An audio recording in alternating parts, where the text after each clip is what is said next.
پناہ مانگتا ہوں میں اللہ کی شیطان مردود سے۔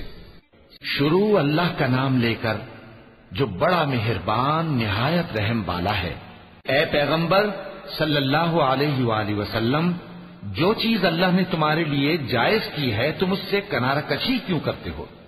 کیا اس سے اپنی بیویوں کی خوشنودی چاہتے ہو؟ اور اللہ بخشنے والا ہے، مہربان ہے۔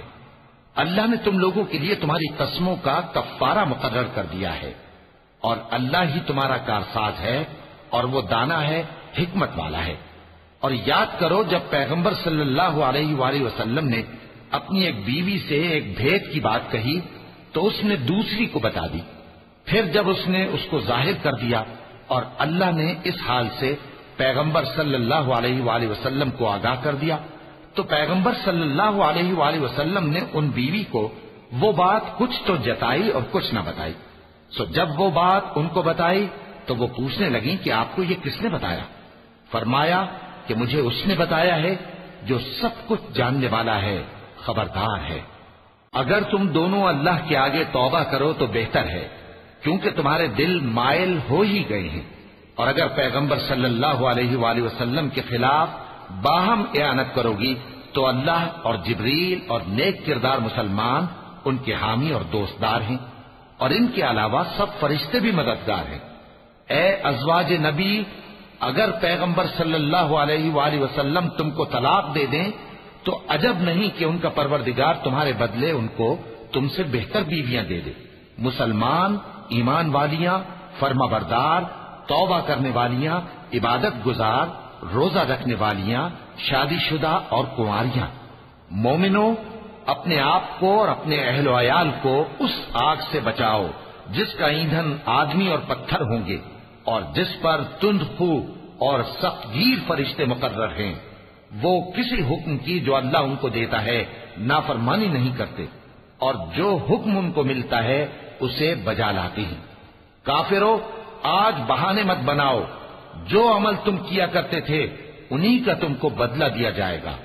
مومنوں، اللہ کے آگے صاف دل سے توبہ کرو، امید ہے کہ وہ تمہارے گناہ تم سے دور کر دے گا اور تم کو جنتوں میں جن کے نیچے نہریں بہ رہی ہیں داخل کرے گا۔ اس دن اللہ پیغمبر صلی اللہ علیہ وآلہ وسلم کو اور ان لوگوں کو جو ان کے ساتھ ایمان لائے ہیں رسوا نہیں کرے گا، بلکہ ان کا نور ایمان ان کے آگے اور داہنی طرف روشنی کرتا ہوا چل رہا ہوگا، اور وہ اللہ سے التجا کریں گے کہ اے پروردگار، ہمارا نور ہمارے لیے پورا کر اور ہمیں معاف فرما، بے شک اللہ ہر چیز پر قادر ہے۔ اے پیغمبر صلی اللہ علیہ وآلہ وسلم، کافروں اور منافقوں سے جہاد کرو اور ان پر سختی کرو، اور ان کا ٹھکانہ دوزخ ہے اور وہ بہت بری جگہ ہے۔ اللہ نے کافروں کے لیے نوح کی بیوی اور لوط کی بیوی کی مثال بیان فرمائی ہے۔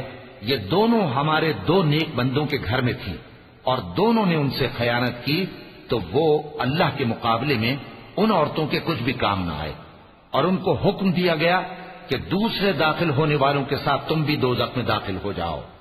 اور مومنوں کے لیے ایک مثال تو فرعون کی بیوی کی بیان فرمائی کہ اس نے اللہ سے التجا کی کہ اے میرے پروردگار، میرے لیے بہشت میں اپنے پاس ایک گھر بنا اور مجھے فرعون اور اس کے عمل سے نجات بخش اور ظالم لوگوں سے مجھ کو چھڑا لے۔ اور دوسری مثال عمران کی بیٹی مریم کی، جنہوں نے اپنی عزت و ناموز کو محفوظ رکھا تو ہم نے اس میں اپنی روح پھونک دی، اور وہ اپنے پروردگار کے کلام اور اس کی کتابوں کو برحق سمجھتی تھیں، اور وہ فرما برداروں میں سے تھیں۔